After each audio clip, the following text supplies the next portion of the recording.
want to move your life forward in the most positive way using astrology? And let's talk about the astrological patterns for January 2018. The month begins powerfully with a full moon in Cancer. This is strong emotional energy, and it's made even more potent by the fact that this is a supermoon.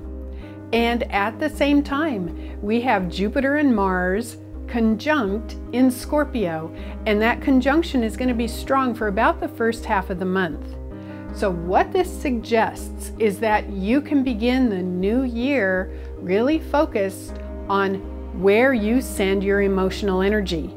And there is no better time, because we're going to be having emotional energy and practical energy working together powerfully for the first half of the month.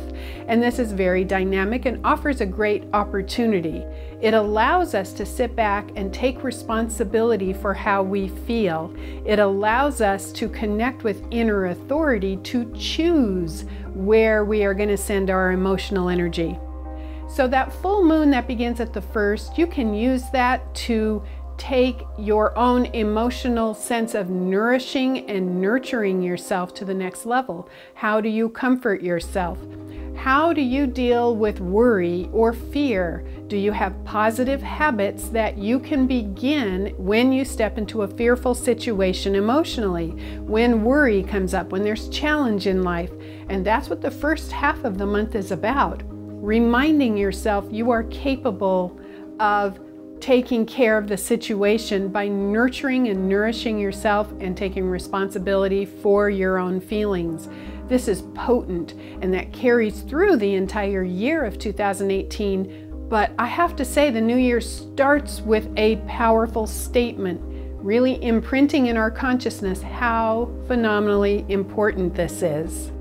The second half of the month is very different from the first half. It flows more towards the intellectual, less emotional. And so here we get to integrate some of the changes that we started in the earlier part of the month. And all of this builds to a very important eclipse that is on January 31st. It's an eclipse in Leo. We had an eclipse in Leo in August of 2017, and that one was enormous. We have another eclipse in Leo on January 31st. It's at a different degree. And so what takes place is first the embrace of being on top of our emotional state of mind in the early part of the month. And then the later part of the month is integrating it, making sure it makes sense, being objective, learning new habits to stay away from fear and worry, and it comes to a head at the eclipse on the 31st. So to summarize the astrological patterns for January, remember, we start with that full moon in Cancer with Mars-Jupiter conjunct in Scorpio. The emotional dynamic is powerful, and all of that leads to practical new habits that want to come to a peak in the middle part of the month at the new moon in Capricorn. And then the second half of the month is making sense of it, using it objectively, integrating it into your thinking process, which then comes to a peak on the 31st at that eclipse in Leo. And that's when you feel really good about yourself for all the work you've accomplished in January. It's a big month. Begin new habits. Thank you. I'm Kathy Rose.